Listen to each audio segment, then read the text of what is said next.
Bukod sa relief goods, nangangailangan din ng supply ng breast milk.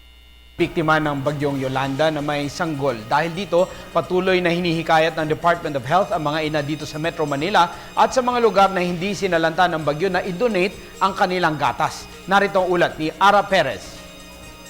Wala pa ring makapapantay sa gatas ng ina.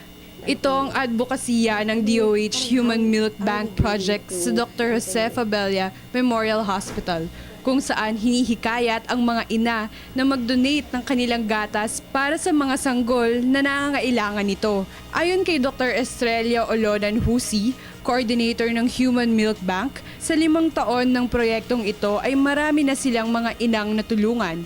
Ang ating advocacy na para sa mga biktima ng Typhoon Yolanda ay hanggang sa sila ay nangangailangan. Pero ang Human Milk Bank ng hospital ay hindi lang po yun ang ating gustong tugunan. Gusto rin natin ding mabigyan ng tugon yung mga babies din na nangangailangan ng gatas ng ina, na kung itong mga baby na ito hindi available yung gatas ng sarili nilang ina. Dumadaan sa interview ang mga ina na nais mag-donate. Sakaling pumasa sila sa qualifications, isasagawa na ang pumping. Maaaring makapag-produce ang isang ina ng 50 to 400 ml ng gatas. Matapos ito, dadaan na ang gatas sa pasteurization na tumatagal ng 1.5 oras. Nakapagpadala na ng 40 liters ng gatas ang Fabella Hospital sa Visayas at patuloy itong magpapadala hanggat kailangan ng mga sanggol sa Kabisayaan.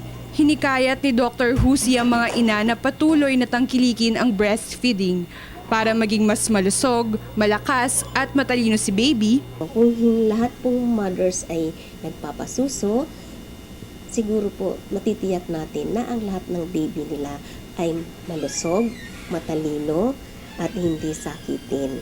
So, hindi lang po din doon nagtatapos ang benefits of breastfeeding. Meron din pong benefits ang breastfeeding sa part ng ina. At siyempre, yung benefits din pwede pong mag-extend hanggang sa kanilang pamilya at sa ating community. Pinatotohanan nito ng mga inang sina Sheila Venus at Gemma Diaz, mga inang tumatangkilik sa breastfeeding. Para po healthy si baby, tsaka po para maiwasan yung pagkuha ng mga sakit. Ganun po. Para po sa mga mahihirap at kabili ng gatas. Para sa telebisyon ng Bayan, Ara Perez.